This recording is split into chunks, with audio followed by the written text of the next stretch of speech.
Welcome to the Age of Aquarius, from 5000 BC to today, a radio station for the new age.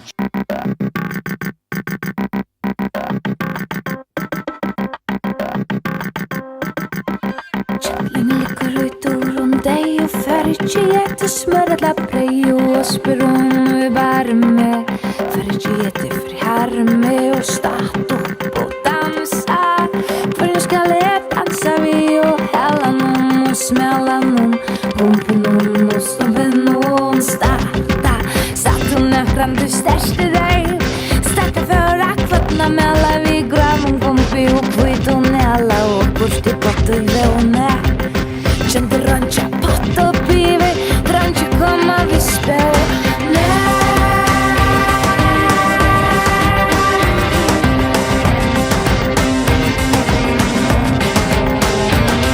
Og kjallin liggur ut úr deg Og fergi etter smörla brei og spør hon og varme Fergi etter fri harme og statt upp og dansa Hverju skal jeg dansa vi og helanum og smellanum Pumpenum og stompenum Starta, sartum ökrande største deg Starta för att klappa med alla vi gravum kumpi og kvitonella Og kursti gott uvåne Kjente røntja patt og pive Drantju koma vi spør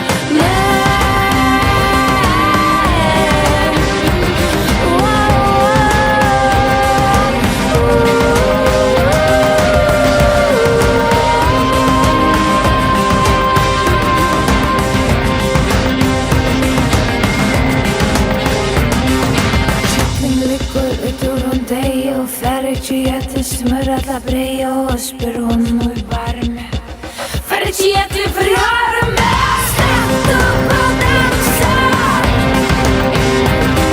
Statt upp og dansa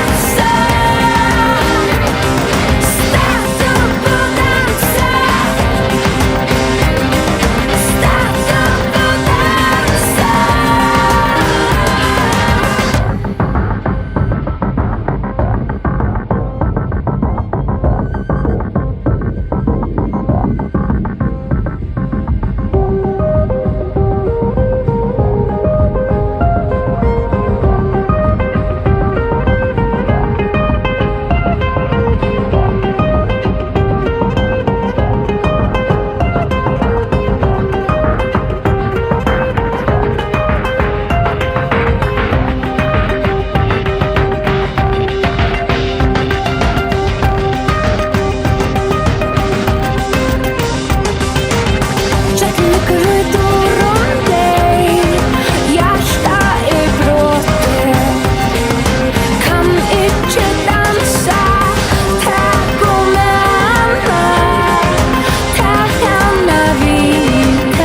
Once upon a midnight dreary, while I pondered weak and weary over many a quaint and curious volume of forgotten lore, while I nodded, nearly napping, suddenly there came a tapping.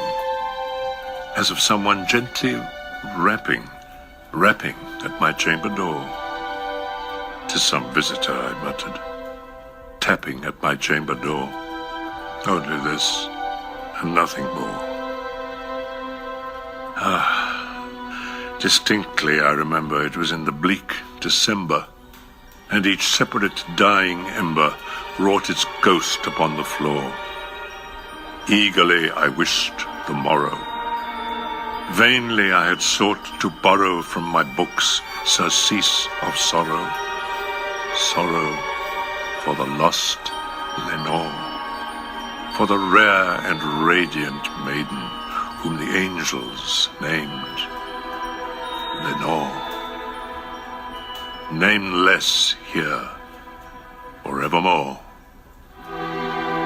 And the silken, sad, uncertain rustling of each purple curtain thrilled me, filled me with fantastic terrors never felt before, so that now, to still the beating of my heart, I stood repeating, "'Tis some visitor entreating entrance at my chamber door, some late visitor entreating entrance at my chamber door. This it is, and nothing more." Presently, my soul grew stronger. Hesitating then no longer, "Sir," said I, "or Madam, truly your forgiveness I implore, but the fact is I was napping, and so gently you came rapping, and so faintly you came tapping at my chamber door, that I scarce was sure I heard you. Here I opened wide the door."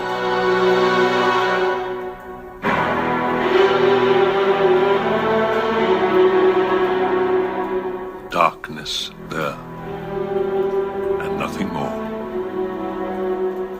Deep into that darkness peering, long I stood there wondering, fearing, doubting, dreaming dreams no mortal ever dared to dream before.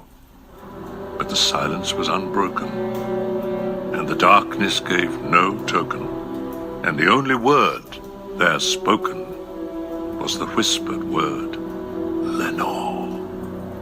This I whispered, and an echo murmured back the word, "Lenore." Then this ebony bird beguiling my sad fancy into smiling, by the grave and stern decorum of the countenance it wore. "Though thy crest be shorn and shaven, thou," I said, "art sure no craven, ghastly, grim, and ancient raven, wandering from the nightly shore. Tell me what thy lordly name is on the night's Plutonian shore."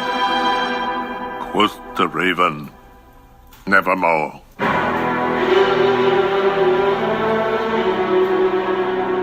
Much I marvelled this ungainly fowl to hear discourse so plainly, though its answer little meaning, little relevancy bore.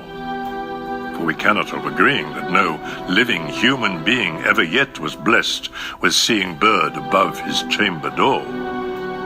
Bird or beast above the sculptured bust above his chamber door, with such name as Nevermore. But the raven, sitting lonely on the placid bust, spoke only that one word, as if his soul in that one word he did outpour.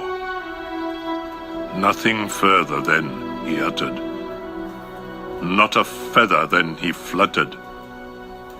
Still I scarcely more than muttered, "Other friends have flown before. On the morrow will he leave me, as my hopes have flown before?" Then the bird said, "Nevermore."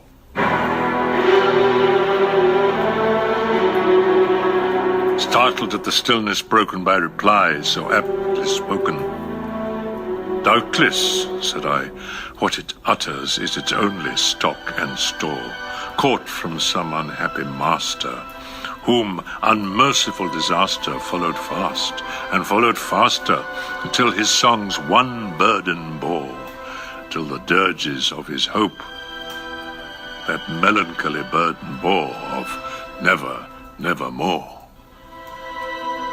But the raven, still beguiling all my sad soul into smiling, straight I wheeled a cushioned seat in front of bird and bust and door. Then upon the velvet sinking, I betook myself to linking fancy unto fancy, thinking what this ominous bird of yore, what this grim, ungainly, gaunt, and ominous bird of yore meant in croaking evermore. This I sat engaged in guessing, but no syllable expressing to the fowl, whose fiery eyes now burned into my bosom's core. This and more I sat divining, with my head at ease reclining on the cushion's velvet violet lining that the lamplight gloated o'er. But whose velvet violet lining with the lamplight gloating o'er she shall press, nevermore, nevermore. Prophet, said I, thing of evil, prophet still, if bird or devil, whether tempter sent, or whether tempest tossed thee here ashore, desolate, yet all undaunted, on this desert land enchanted, on this home by horror haunted, tell me truly, I implore, is there balm in Gilead? Tell me, I implore.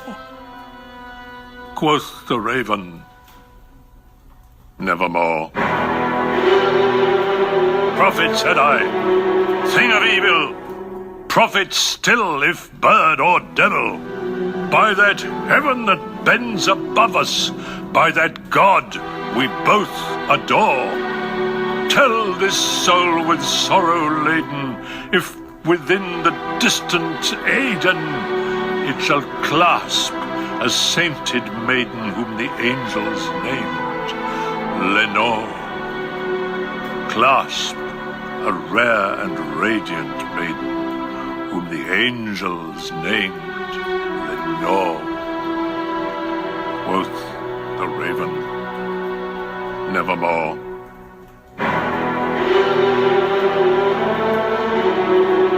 Be that word our sign of parting, bird or fiend, I shrieked, upstarting, get thee back into the tempest and the night's Plutonian shore.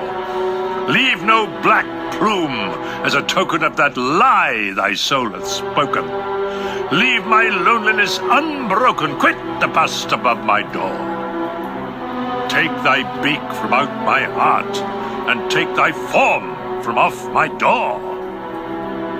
Quoth the raven, nevermore.